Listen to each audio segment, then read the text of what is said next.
of the colors by the Forney ISD Junior ROTC and remain standing for the playing of our national anthem. Forward, march!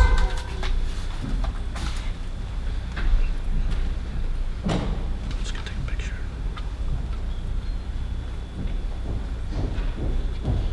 Color guard, halt! Left, haste! Green, red, arms!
Thank you very much, ladies and gentlemen. How about one more round of applause for the Forney ISD Color Guard, Junior ROTC.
Once again, thanks and good evening. How's everybody doing tonight? Yeah?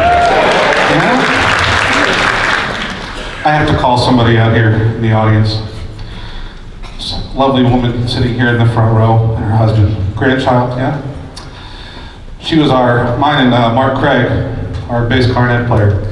She was our art history professor at Southern Methodist University. She's one of the finest, I'm sorry, not art history, music history professors, one of the finest music professors we've ever had, and I'm so grateful that you're here, Dr. Reynolds. Thank you so much. Dr. Carol Reynolds, ladies and gentlemen.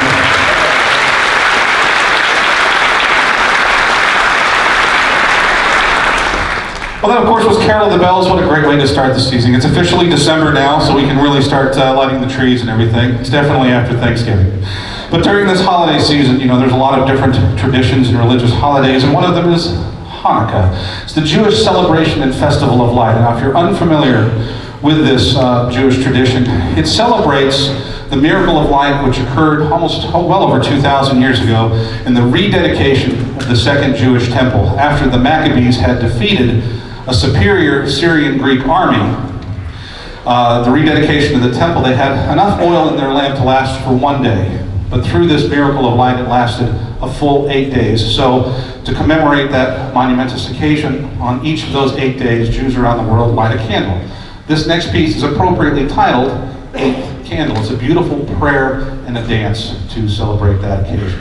To conduct this work is the band's associate conductor and flight commander, one of the finest conductors and young officers I've had a chance to work with. Please give a very warm welcome to First Lieutenant Christina Muncie.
Thank you all so much. Really appreciate being here tonight, being able to celebrate the holiday season with you.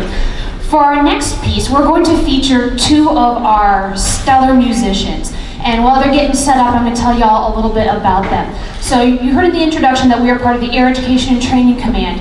And in AETC, as we like to call it, we recruit, train, and educate airmen. And it's all about the high quality training, high quality education, so that whoever the airman is, whatever they're doing, wherever in the world, they can outthink, outlearn, out-innovate our adversaries. And our musicians are absolutely no exception. So I'd like to introduce to you first, Airman First Class, Laura McIntyre, and she's grabbing a reed right now, but yeah, we can go ahead and give her a quick round of applause.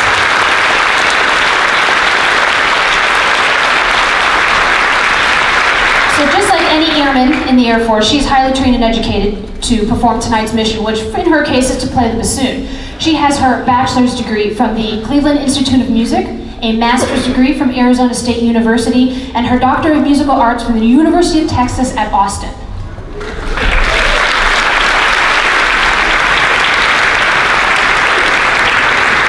Now, I mentioned we're highlighting two bassoonists tonight, so the other bassoonist that we are highlighting this evening is Airman First Class Burton Fowler, who is also, absolutely yes, give him a round of applause. He is also highly trained and educated to perform tonight's musical mission. He has his bachelor's degree from Texas A&M Commerce, and he has, yeah, right? And he has his artist diploma from the University of North Texas.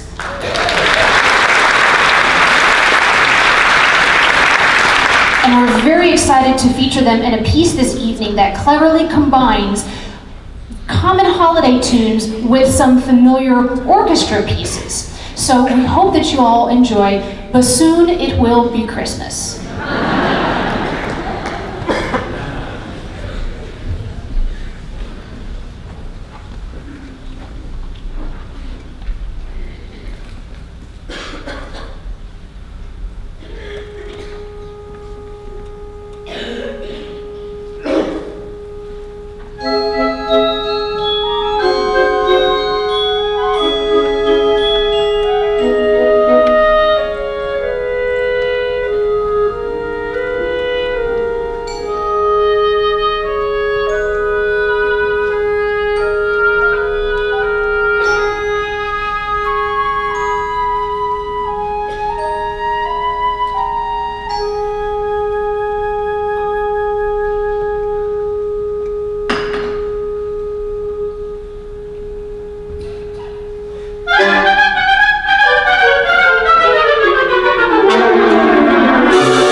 How about one more round of applause for Aaron Fowler? Aaron Fowler, Lieutenant Nancy.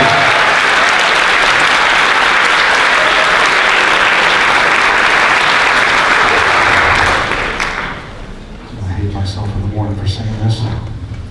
But you know, with the Air Force's college loan repayment program, but soon you can pay off your college loans.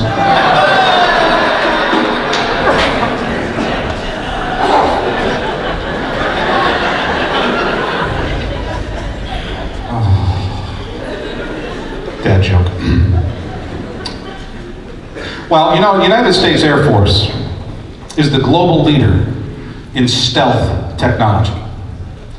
And as our airmen, as we've mentioned several times, as we're training our future airmen to out-innovate, it's those airmen in the past that have come up with this technology and will continue to do so in the future. Now, if you don't know how stealth technology works, let me give you just a real brief little lesson. So our aircraft, such as the B-2 bomber, the F-22 Raptor, and the F-35 Joint Strike Fighter, not only flown by the Air Force, but the Marines and the Navy and several of our allies, use stealth technology in a very unique way. The shape of the aircraft and the materials that are used to either paint or on the aircraft help mask the aircraft from enemy radar.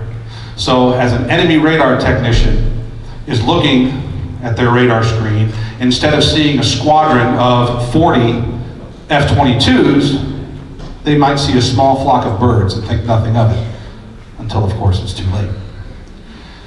Now I can't bring an F-22 in here to demonstrate that for you or show you, so we wanted to use our own stealthiness, if we will, to kind of show you this process. So the next two pieces, there are Christmas tunes and holiday tunes embedded very secretly and very stealthily inside. And your mission as our radar technicians is to try to find those holiday tunes. And you cannot ask Dr. Reynolds for help. So we hope you enjoy our tribute to stealth.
side, that of course was the Dargazon from the last movement of Gustav Holst's second suite for military band, and hidden inside of that, starting in the euphonium, and then later on through the whole band was of course Greensleeves, or What Child Is This? Now this second one's a lot harder, so good luck. I'm talking to the band.